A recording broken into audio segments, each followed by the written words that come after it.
Hi guys! Welcome back to my Facebook page. Ako nga pala si Mommy Jess. Kung ikaw ay isang breastfeeding or exclusive breast pumping mama, perfect sa iyo ang topic na ito. So ngayon, pag-uusapan natin yung mga top 15 breast pumping mistakes. Sa mga nagsisimula pa lang mag breast pump, ito yung mga tips ko over the course of 14 months exclusive breast pumping breastfeeding journey. Gusto kong i-share sa inyo, hindi na rin ito maging mistake. So, syempre, gusto kong tulungan yung mga first-time moms at saka yung mga pregnant moms na makapag-prepare sa kanilang mommy journey. At saka sa mga nagsisimula pa lang sa mga breastfeeding, pumping journey nila. So, tara! So, number 1. Guilty ako dito. Ang hindi pag-iinom ng sapat na tubig. Siyempre, yung ating gatas, so base sa aking na-search, 80% ng ating milk ay water. So, siyempre, mami, kawawa naman ang ating katawan. Kawawalan talaga siya ng enough water kasi napupunta po siya sa ating breast milk. Ang sinasabi ko lang na mommies, huwag po kayong mawawalan ng tumbler. Putusan niyo yung mga husband nyo, magbigay sila ng tumbler habang nagpapump kayo, or if not possible na wala si husband, so kailangan talaga may imbak kayo ng tubig dyan habang ano yon, pag nag-iinom is before, during, and after. So, inom kargador po tayo. Breast pumping mistakes number 2, sobrang stress sa output. Sinasabi ko na to sa iba na sana huwag nilang i-compare kung bago pa kayo, bagong panganak pa lang kayo, huwag nyong i-stress ang sarili nyo sa isang oversupplier, sa isang matagal na mag-pump. So, may process po tayo dyan. Hindi po talaga yan malakas sa una. So, pakita ko dito sa taas, yung mga naging output ko the first week. Ayan, yan. Papakita ko. Hindi talaga yun one time, big time. May process po tayo. So, huwag nyo pong i-compare yung sarili nyo sa journey nung matagal nang nagpapump. Tip ko lang, kung talagang na-stress po kayo sa output, huwag nyo pong tignan yung bottle ng breast pump. Kung kunwari yung type ng breast pump mo is nakikita mo yung output kada minuto, ang tip ng mga ibang mommies, kasi hindi ko ito nagawa is lagyan mo ng socks para hindi mo nakikita yung laman. So, huwag po kayong papastress. Breast pumping mistakes number 3, walang regular schedule. Kapag hindi nade-detect ng iyong brain na walang masyadong lumalabas, so walang regular na schedule, so syempre, feed on demand tayo. So, supply and demand, okay? So, ang nangyayari, hindi po siya nagiging consistent. Kaya po, meron tayong tinatawag na magic 8. So, kailangan every 3 hours. So, 8 times yan within 24 hours. May mga mommies naman na 4 times a day kung unlilatch naman si baby. So, ang nangyari naman sa akin is 6 times per day. 6 to 7. Ang pinaka naging matagal ko sa isang araw talaga is 7 times. Hindi ko pa na-try yung magic 8. Pero big help yun ha. Kaso, nasa dedication nyo na lang talaga. Dedication nyo talaga kung kayang-kaya nyo yung magic 8. Consistent talaga yung nagpapadami ng gatas. So, syempre, kapag nagdedede si baby, minsan mga 1 to 2 hours, di ba? So, kailangan, nagbibigay siya ng signal sa ating brain na mag-produce pa lalo. Kasi, syempre, na-empty siya. So, breast pumping, top 4 mistake. Maagang tumigil sa night pumping. Yes! Ako talagang kahit puyat-puyat, pinush ko yung pagpapump ng 3 a.m. ng 1 a.m. So, basta every 3 hours or 4 hours. So, kasi in my case, hindi kasi talaga ako makatulog kapag puno yung ating dede. Mahirap kasi siyang hindi makakatulog, uncomfortable. So, sa mga po hindi pa po nakakaalam, so isa po akong oversupplier dati. Kaya naman po ako naging oversupplier kasi nagdo-donate din po ako sa ating barangay, sa Taguig Human Milk Bank. At sa mga hindi pa po nakakaalam ay nagka-award din po tayo ng top 20, top 19 out of 20, April 2024 to April 2025. So, hindi naman kailangan na matagal yung pagpapump natin. Malaking tulong po talaga yung double electric, kill 2 birds in 1 stone, di ba? Double electric po yung gamit nating pump. Kahit 10 minutes lang yan, mami. Malaking tulong yon sa madaling araw. Tip ko lang din, bago po kayo matulog, so mag-alarm kayo, naka-ready na yung pump natin sa tabi ng kama. Pag nagising kayo, magpa-pump kayo ng 10 minutes, saglit lang. Tapos after ng 10 minutes, ilagay nyo na sa ref. Okay na yon, di ba? Tama yun, based on my experience, ganun po yun ang ginagawa ko. Talagang puyat-puyat. Tingnan niyo po yung aking face. Itong pre-pregnancy. Sobrang taba. Pero siguro mga ilang buwan lang, ayan, bumagsak yung timbang ko and pumayat na rin po tayo. So, salamat po. Hindi ko akalaing papayat ako sa aking breast pumping journey. So, magandang tulong talaga din yon. Gusto ko rin talagang pumayat. Breast pumping number 5. So, ako naman, hindi ko to ginawa. So, ito, maraming mamis ang nakaka-experience ito. So, sinolo ang lahat. So, huwag niyo pong gagawin nyo. Huwag po kayong mahihiyang humingi ng tulong sa inyong mga partner. You're all in this together. Thankful ako at may masipag akong partner. Tinutulungan niya ako sa paghuhugas. Seek help talaga, me, para hindi kayo maging insane. Ganito lang naman yan. Once a day maghuhugas, kayo na nga yung nag-pump eh. Obligahin nyo naman yung mga partner nyo na maghugas. Pumping mistakes number 6. So, hindi nilinis agad ang pump part. So, personally, nung una, hinuhugasan ko naman. So, hindi naman ako ganon. Hinugasan ko siya agad. Pero nung katagalan, naisip ko, bakit ganon? Pagka pump ko, hugas na naman. Pump ko, hugas naman. Diba nakaka-burn out? So, ang ginagawa ko, guys, natutunan ko lang din to sa mga Facebook Reels. So, nilalagay ko yung mga bote at saka yung mga pump parts. Kailangan talaga maraming spare parts eh. Nilalagay ko sa ref, sa fridge.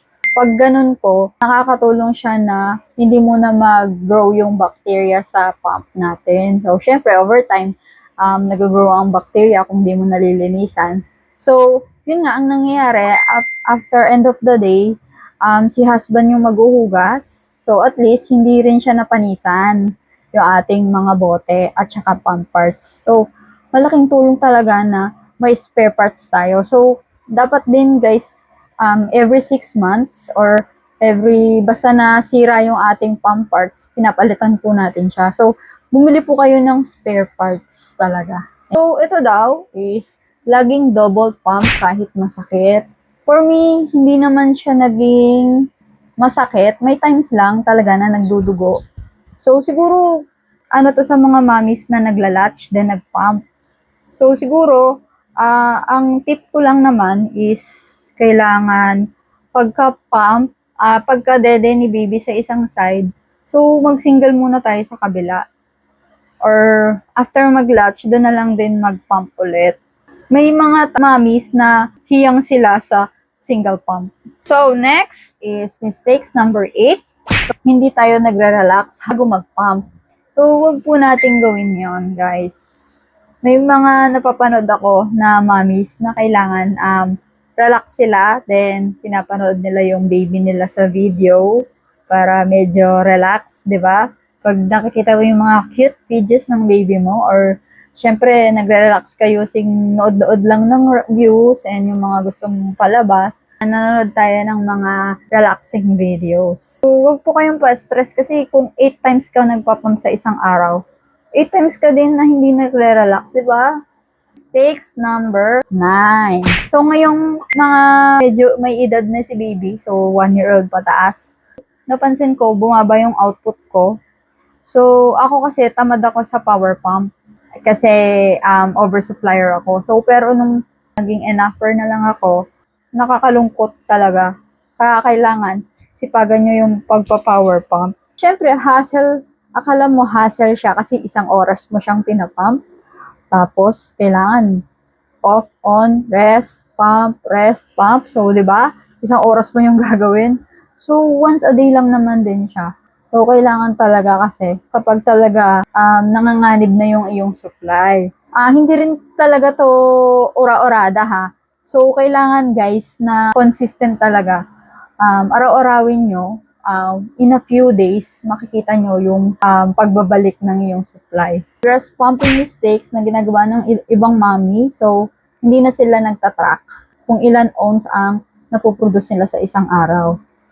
So ako, hindi ko naman to naging mistake, pero nangyari, may ginawa akong Excel file. So, favorite ko yan, nag-i-input ng mga data. So, ginamit ko rin siya sa aking breast pumping journey.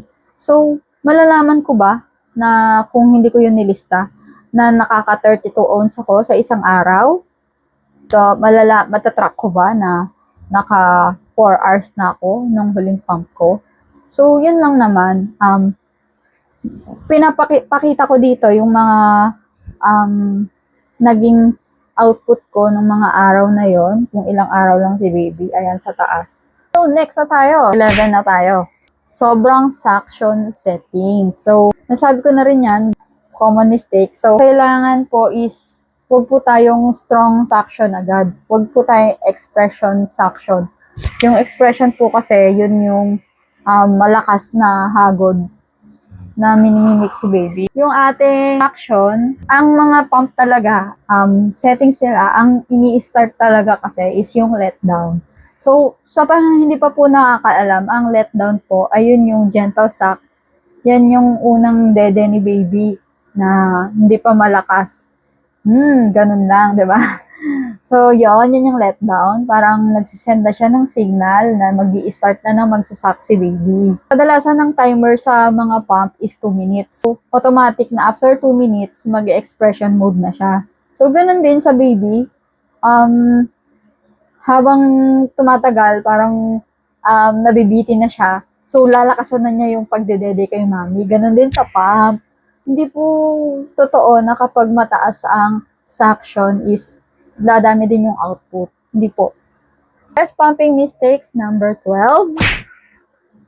Walang hands-free bra. Guys, mag-invest din po kayo sa inyong breast pump bra. Kasi po, may mga bra na isasend ko din yung mga itsura dyan sa taas. Isasend ko din yung link sa comment section.